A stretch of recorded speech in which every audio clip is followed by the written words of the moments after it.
Okay, I am here with Dr. Dale Ahlquist. Thanks for doing this. I really appreciate it. This is going to be a fun conversation. So we're going to talk about localism, and for people who don't know what that is, we're going to get into it in a second. But I think just to kind of set the stage and to, kind of give some context, there's a huge sort of debate in politics right now with what's happening politically. There's a new rise in socialism, and there's a lot of actual socialist candidates across the country. Zohran Mamdani is kind of the most famous one that became the mayor of New York City. And then you sort of have the old school, quote unquote, capitalists who, in my opinion, aren't actually capitalists. But they say that they are. And so you wrote about that in the article that you wrote for our publication, The Paradox Press, and I'll put that in the link in the description. And then I think that like localism itself is getting a little bit more popular. Maybe people don't know the name of it, but the idea, the spirit of localism, I think is becoming more popular. So I think the first thing we should just talk about is what exactly is localism? Yeah, great. Thank you, Andy. So localism is the new name for distributism. Distributism has been around since the 1920s. It was an idea developed by G.K. Chesterton and his colleague Hilaire Belloc, and it came out of the first encyclical on Catholic social teaching that came from Pope Leo XIII in 1891. And in that encyclical, the Pope basically was describing the state of society at the end of the 19th century and pointing out really the misery that was being caused in urban industrial centers because of the factories, the wage slaves, the really abusive behavior of laborers, including child laborers. And they were, he said, treated no better than slaves. And it was from this we get the classic definition of capitalism, which is, one owner with many employees. And so it's building wealth based on having many employees. And the argument from the Pope was that these workers had really lost their right, they'd lost their dignity, they lost their autonomy and their freedom. And he said, but the wrong solution to this problem is socialism. So basically, he's condemning both capitalism and socialism in this document. And he says the solution is that more workers should become owners. The idea that enterprise should be owned by many people and not by just a few. That commerce should be controlled by many people, not by just a few. Wealth should not be concentrated into small areas. It should be enjoyed by many. If you have a wide base of independent owners, you have a very much more stable system. G.K. Chesterton's criticism of capitalism was that it's not that there are too many capitalists, but there are too few. There's too few people that control the capital. And he says that basically big government and big business look essentially the same. The wage earner is either working for the government or he's working for a big corporation. He doesn't really know the difference of what he's working for. He's not making enough money to be independent. He's basically dependent on the system. Chesterton and Belloc were arguing that again, if more workers become owners, if more people own their own business, own their own means of production, had a stake in the company that they worked for, so they would, enjoy the benefits of what that, company was producing in income, that creates a more stable situation and more human dignity. And yet when they tried to give it a name, they came up with a really bad name. They came up with distributism. And immediately people hated the name. They hated it themselves. It was such a bad name, they hated it themselves. And so they said, well, we'll change the name. It's technically the right name because it comes from the Pope's term that justice is distributive. Everybody's, entitled to justice. That makes sense, but it doesn't come out in the word. The word immediately is associated with redistribution, which is, taking from the rich and giving to the poor, the classic socialist argument, which is why so many of our friends on the right, on the classical capitalists, saying distributism is just socialism. No, it's not. In fact, it's the opposite of socialism. Instead of the government owning everything, it means everybody owning their own thing. It's a much more just system and logical and common sense system. And Chesterton argues it's really the historical way the small family farm, the small business. That's a more natural history of things than the big industrial corporation with a bunch of wage slaves. That was an exceptional thing in history, but now it's become the norm. Okay, so we decided we had to come up with a better name, and as we kicked it around, we came up with localism because people immediately understand what that means right away.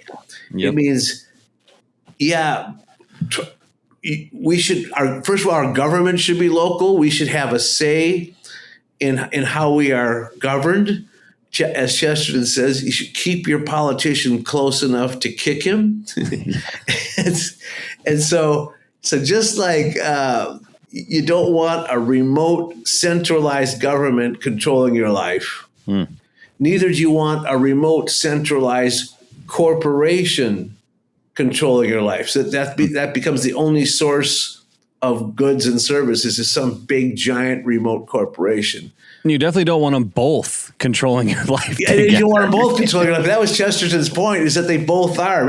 He called them Hudge and Gudge. Yes. Hudge and Gudge. Hudge is big government, Gudge is big business. And basically Jones, the common man, doesn't have any autonomy. He has no freedom. And he doesn't have control of anything, especially his family. The family is, Chesterton's argument, the basic unit of society, not the individual and not the community. The family is the basic unit of society. So what's good for the family is good for the society. If you emphasize individual rights over the family rights, that's going to undermine the family's interest. If you emphasize the community rights over the family's rights, that's going to undermine the family.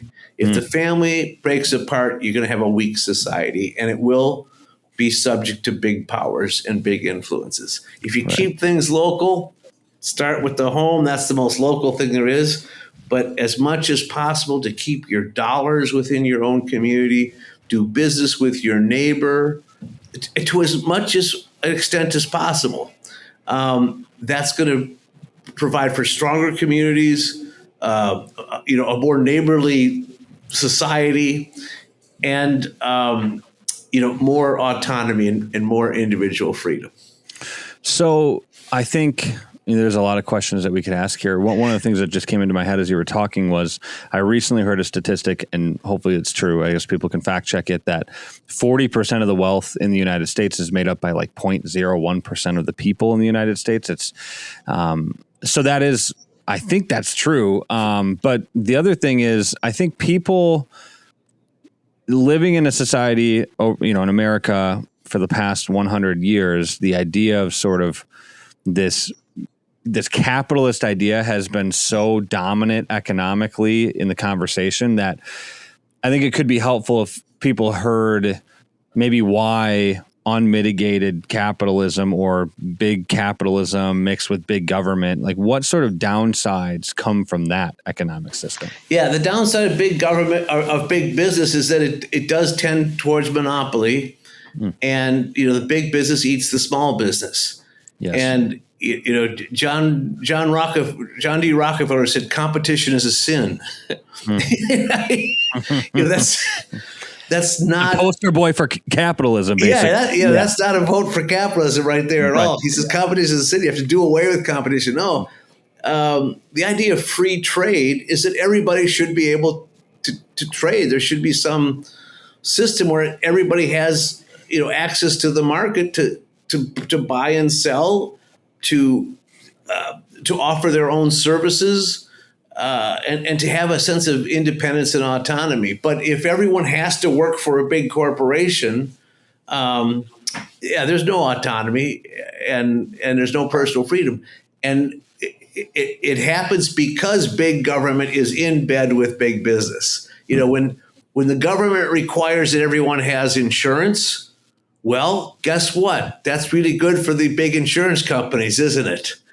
Or when the military-industrial complex has contracts with every major tech company and can see all of your text messages and what you're doing all the time. Yeah, and when there's basically three corporations that provide all of the military equipment, that's not competition either. And that's not localism either. No. And then you got to ask, should we even be in the wars that we're in? But that's a different conversation. Yeah, that's another question, but it's a great question.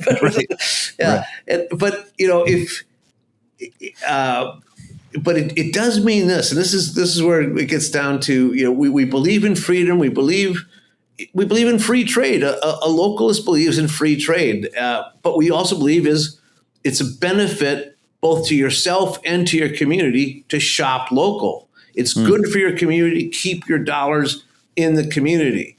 If you're buying everything from, let's just say, a river in South America, if you're buying everything from this river in South America, that doesn't help your community out at all. No. That doesn't help your neighbor out at all who's trying to sell the same product, but maybe he has to sell it for a little bit more because slaves aren't making it. Slaves aren't making it. It's not being produced by a slave and not being packaged by a slave. Yeah. And so spending our money becomes a moral choice at that point. That's interesting. Spending your money becoming a moral choice. Can you actually talk about that a little bit more? Because I think, again, in America, with the abundance of wealth that we've had, the idea that obviously, spending your money on like porn and drugs, people are, some Christians, not all of them, some Christians would be like, that's obviously bad, but is it really immoral for me to buy sneakers from the local shoe store rather than go online and buy them from Nike? And so the question is, where does that money go that you're buying when you're sending it to South America, to the river? Where does the money really go? If you're saving 20% by sending it there, who is really benefiting from the money? Your neighbor isn't benefiting from it. No. And you're supposed to love your neighbor as yourself. That's the great commandment. So that's when it becomes a moral choice. If you're sending it to really support slave labor, to support unjust business practices and just unjust behavior in general, all we're going to do is keep feeding the alligator and feeding the monster if we do that.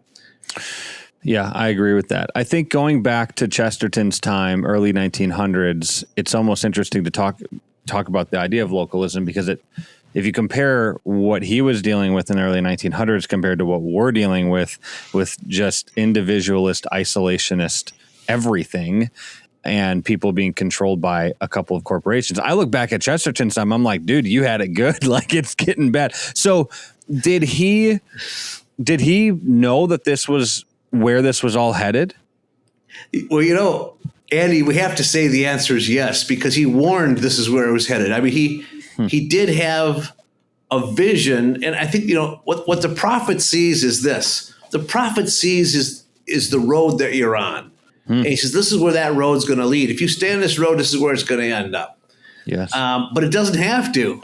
You can get off that road. You can turn around. So the prophet's always warning, turn around, get back, repent. That's what the prophet's always saying. Repent, change your way. If you don't, you're going to end up with a very destructive situation. It's going to end badly. And right. Chesterton saw what the trend was going to be. He envisioned the big cities getting worse and individual rights being lost and the family being trampled. I mean, really the worst case scenario Chesterton warned against. Do you know Dr. David Devil? I do indeed. Yeah, he's a good friend of mine. So he wrote an article for us called The Great If, being profit pilled, where he talks about that exactly. Just the prophets of the 20th century, Chesterton being among them, Francis Schaeffer's another one, but there's a bunch of different ones. Where did Chesterton see all of that destruction ending? Well, there's two ways things it could end. It can end with the total collapse of our civilization. That's one scenario. Yeah. And then the other scenario is that, well, we do turn around and we say, okay, we have to stop this and we have to go back and do it right. But that means actually turning around and going back and returning to, some basic moral principles that we've lost and that we've stopped following. And, he says, unless the family becomes the center of society, a society will fall apart. So the restoration, renewal of the family as the basic brick of society, until we realize that, and until we realize that anything that's bad for the family is bad for the society, we're not going to be able to fix things. So I want to get a little practical with this, because sometimes it's heady. We're talking economics and theory or whatever, but what would this look like practically in a local town in America? Yeah, that's a great question. And I think that people always ask, well, Dale, it sounds really good. Yeah, but nobody's going to do it. Well, Chesterton says distributism, or as we call it, localism, cannot be done to people. It has to be done by people. So it basically starts, as he says, with a tendency against a tendency. If you can shop locally, if you can keep your dollars local, buy from the local small owner, if you can, be a local small owner, if you can, get involved with local politics, if you can. Democracy doesn't work if we let only certain people run for office and then we complain about them. Sometimes we have to have the cheek to do it ourselves. And it starts with just a very local election, because you can talk to your neighbors about the local election. You can make a difference locally. And from these local decisions, that's where the change comes. It all happens at the local level. And then, it spreads from there. There are no top-down solutions. It's great when you have support at the top, when laws make sense, and administrative decisions make sense. But you can't count on that. And you have to be able to be prepared when you're not getting support from the top. You have to really start taking control of the world around you. And so, there's lots of ways we can do it. But the idea is, remember that word localism. Keep it as local as possible whenever you can. You can't do it with everything, but you can do it with a lot of things. Yeah. It's interesting. You probably know Patrick Deneen, who wrote Why Liberalism Failed. I like Patrick Deneen. I think he makes a lot of sense. I was talking to him recently, and it was his position too that it has to. But there's a movement within post-liberalism that's sort of top down, and then there's a movement within post-liberalism that's bottom. That's basically localist, and he's on the side of the localist. And I just think it makes a lot more sense, because you have a lot more power to do things closer to home. I'm not going to go to Washington and stop a war, even if I want to. So it's just not going to happen. It's interesting. So I guess one of the questions that I have, what sort of social benefits, because there's obviously these economics, and you have talked about some of the social benefits, but social benefits of localism in an increasingly isolated society. Boy, and everyone knows that this increased isolation is a bad thing. Everybody's aware of that. Right. We don't even know who our neighbors are most of the cases. Everybody's got their own. Seriously, yeah. I mean, teenagers don't even go to parties anymore because it would take them off their phone. Right. I remember the first time a friend of mine picked up his son at the party and saw all the kids there were on their own phone. And he said, well, what is that? I mean, some of them are on their own phone texting the guy across the room, right? Yeah. And his son said, Dad, parties are boring now. Ugh. So that's bad. Right. That's insane.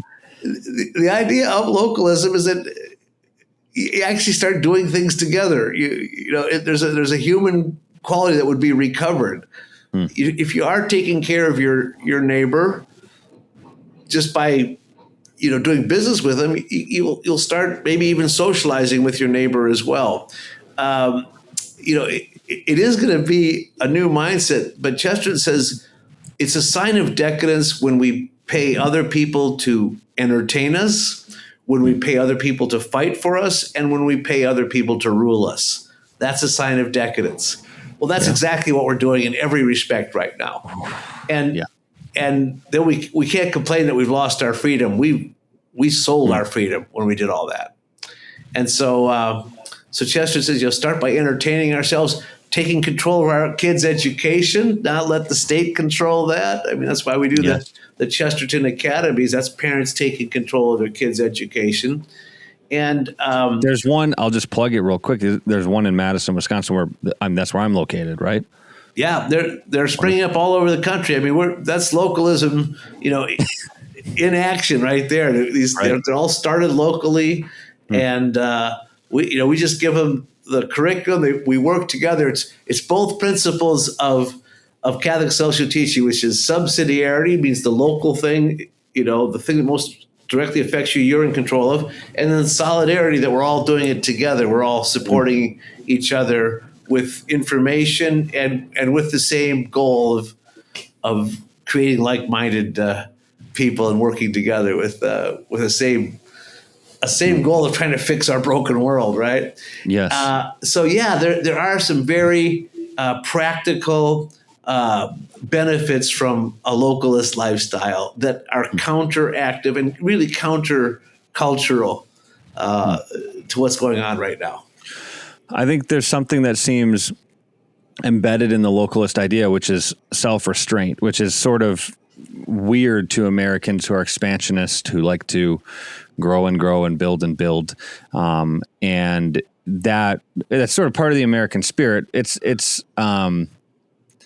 so I guess I just want you to talk a little bit about, what's the, you build a farm and it gets bigger and bigger and you buy more land. At some point, I think embedded in the localist idea is like, you got to say, okay, I think I have enough, right? And that's sort of a self-restraint. So how can people do that? Yeah, thanks. That's a very good point. The word self-government is the other word for freedom, right? Freedom doesn't mean doing whatever you want. It means you get to choose what you want, but with that freedom is responsibility. So self-government is not only making your own decisions, but it's also controlling yourself. And you use the word self-restraint. I mean, that's the only way we can be moral people. It's the only way we can be virtuous people, is by restraining our other urges, certainly our sinful ones, but also, just the excessive ones, that as soon as you give in to them constantly, it's an unhealthy situation. If you eat too much, you become fat. If you drink too much, you're drunk. And Chesterton knew about the former, right? Yeah. Well, he did. But the point is that freedom only exists within the boundaries, within the rules. We only need what we need. And there's such luxuries. Well, there's even a limit to the luxuries that we need too. But just like we can't be drinking wine all day, we can't be eating all day long. But there's a place and a time for each of these good gifts of God to be enjoyed. Same thing with property. Same thing with money. You can only buy so many things. And then, the lesson that the Bible teaches us over and over again is that the rich man is not a happy man. That's not the thing that we're supposed to aspire for is worldly wealth. We're supposed to be aspiring towards a heavenly treasure. And if we do that, Jesus says, seek first the kingdom of God. All these other things will be yours as well. I think another thing embedded in the localist idea is sort of an anti-technology, sort of technocratic world. And I even think about how that relates to smartphones. the lie of smartphones were that we're going to be more connected and we're going to talk to each other more and all this stuff. And literally the exact opposite has happened. Like people don't talk and they're less connected. And so my first question is, what's the sort of inherent indictment against technology that's embedded in the localism idea? Second question, we can talk about this afterwards. What would Chesterton think about data centers? But let's just start with the first question. Okay, so Andy, let me tell you something that happened to me about 30 years ago. How old are you, Andy?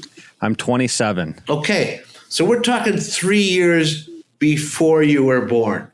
Yeah. Wow. A friend of mine said to me, Dale, you gotta get email. He said, it'll save you so much time. Oh, okay. Yeah. So I spend most of my day answering email. I don't think that promise got delivered. I mean, email went, from being this tool that I was typing on a C prompt DOS screen, by the way. Yeah. Just sucking up all of my time. Well, because you didn't receive 100 letters in a day, but you receive 100 emails in a day. That's right. That's right. Yeah. And of course, email itself turned out to be not efficient. So you had to have text message. You had to have something better, something more immediate to get around email because email got clogged up, right? So there's always this new technology to replace the old one because it's going to be better. Yes. And so the danger of every new technology is that it's making a promise, and usually it doesn't deliver the promise. It actually delivers just the opposite. But Chesterton says in his book on Thomas Aquinas, there's no bad things, only bad uses of things. And that's very important. You're not condemning technology per se, but we have to control ourselves as usual. It's like we were talking about before with self-restraint. Use the tool for something good, but don't let the tool use you. Don't become the tool. There's a quote, and as you're talking, I'm just thinking of these things in the essay that David Deville wrote for us about Chesterton. He says, Chesterton's moral edge is found in his observations about the problems in our civilization. Quote, civilization has run on ahead of the soul of man, he wrote in 1902, and is producing faster than he can think and give thanks. And I think what you just said sort of encapsulates that. I don't even think we think about that as modern people, about slowing down and being thankful for anything, because the whole ideology of the West post-World War II, I don't know when this exactly started, maybe Industrial Revolution, I guess, maybe Revolutionary, who knows when this started historically, but it's faster, more efficient. And that's where the pragmatic sort of philosophies came out of the United States and that whole worldview. So I don't know, just an interesting thing, the idea of slowing down to Americans is like, what are you talking about? So that's, what do you think about that? Well, it goes back to what we said about self-restraint. We appreciate things more when we don't have so much of them. When we're not inundated with the Chesterton quote, faster than we can think or give thanks, we can be thankful. We can be more thankful if we have less to think about. And, it's better for our brains because it's not the technology that's doing the thinking for us. Right. It becomes a richer interior life, but also a richer interpersonal life too. I mean, it's just always better to have a human conversation than, some sort of, weird electronic conversation where it just stops being human at a certain point. Right. Totally. Another thing about emails. Right. How many relationships were destroyed because there's no inflection in an email, and words were just taken wrong because they were typed so fast, and they were usually typed in a bad mood or something like that. People just couldn't control themselves, and they're screaming at the screen. That's not good for interpersonal relationships. No, I've even thought about text. That same thing with text messages. I'll send a text every once in a while, and I'll look at it, and I'll be like, "That if you read that the wrong way, I'm going to sound like a jerk. So so I totally get that.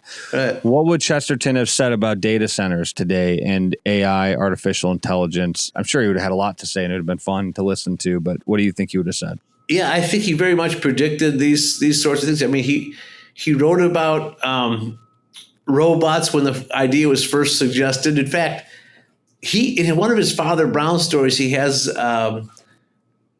what he calls mechanical servants in a Father Brown story, and Karel Čapek, the guy who invented the word robot and wrote a play called Russell's Universal Robots, based his idea on the robot on Chesterton's Father Brown story about the mechanical servants, because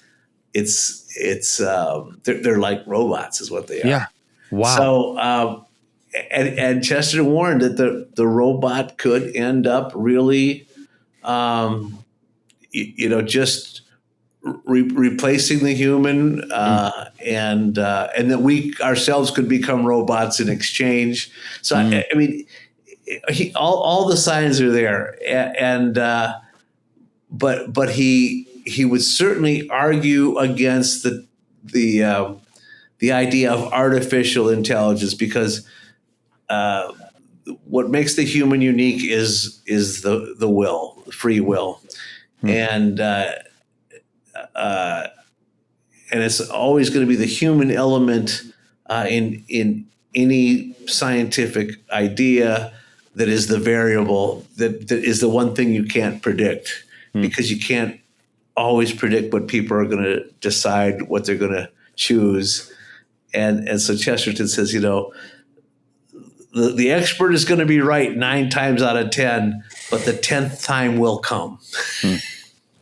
I totally agree with that. And I think that it's sort of this engineering obsession to try to manipulate and predict to absolute accuracies through mathematics or whatever, what people are going to do. And the whole idea is stupid, because people are weird and they just don't do what you think they're going to do. Like, I couldn't even predict what I'm going to do tonight. Like, I just don't even know what I'm going to do. Like, I don't know how can I predict what somebody else is going to do? It's just crazy. Real quick, were there any predictions as far as the actual monetary system? So, for instance, when Chesterton was alive, I think it was 1913 when the Federal Reserve was created in the United States.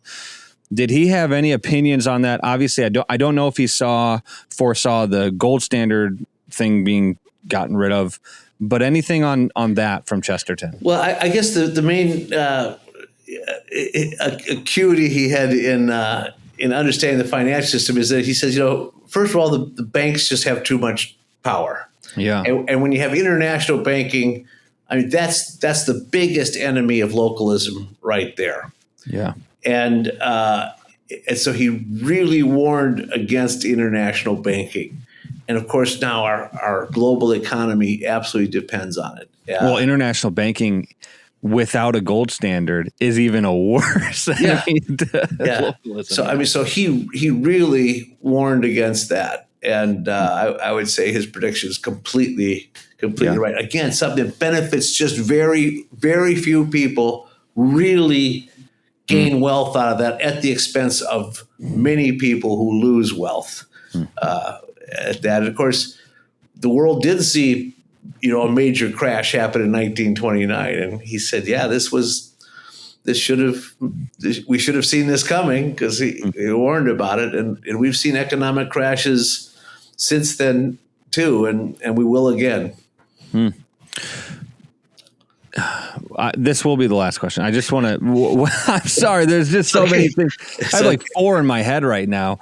Well, I've always thought, and I don't know as much about Teddy Roosevelt, but I've always felt like Teddy Roosevelt and G.K. Chesterton embodied a similar spirit. Do you see that at all, or am I just making that up in my own head? Well, this will amuse you, and I think you'll appreciate that.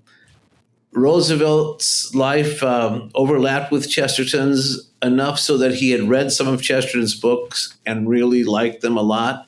And after he was president, he took a tour of England. He went to England in 1910 And the first reception he went to was British journalists and writers. And they asked him who he wanted to sit next to, and he asked if he could sit next to G.K. Chesterton. Really? So I did not know that. I know not a lot of people do. Gilbert magazine, which we publish, we printed a picture of the two of them sitting together, and of course, seriously, yes, seriously, there's a picture of them. Yes, I got to get that. I framed. know that you do. awesome. People need to subscribe, become members of the Chesterton Society. Right. Go to chesterton.org. Sign up right now. Chesterton.org. Become a member. Get Gilbert magazine. It's the best magazine in the world. The funny thing about it is, you see pictures of Roosevelt, you see pictures of Chesterton. They look alike with their pince-nez and their big mustache. You see them sitting next to each other, and Chesterton's a lot bigger than Teddy Roosevelt. Dude, isn't there the joke? It was like, I can't remember who he was talking to. Oh man, somebody was like, looking at you, you would think they're.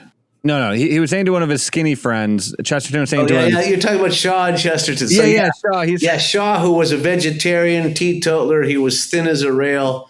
Chesterton sees him and he says, "To look at you, one would think there is a famine in the land." And Shaw replied, "Yes, and to look at you, we can see the cause of it." So that is one of the funniest things. So you do see that's good. You do see the resemblance and the spirit that is embodied. Yeah. Any other presidents, any other American figures, have they embodied this, or did the American economic system just move past that? Well, nothing's coming to mind. I can't think of anything either.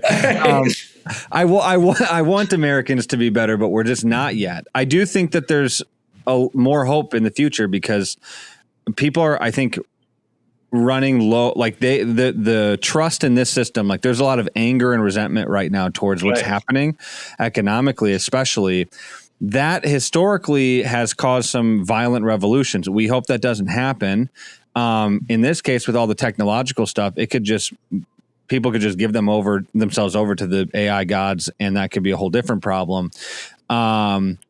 But I think my conviction, for whatever it's worth, is Chesterton's. Like, I just think that localism, it's, and I don't want to even, Chesterton amplified it, but it's really just biblical way of thinking. It's just what you said. You should love your neighbor as yourself. And that goes to all aspects of life, including economics. So, and that's the only way we're going to change the society is at the local level. And so that means there is something we can do about that. And that's actually quite hopeful.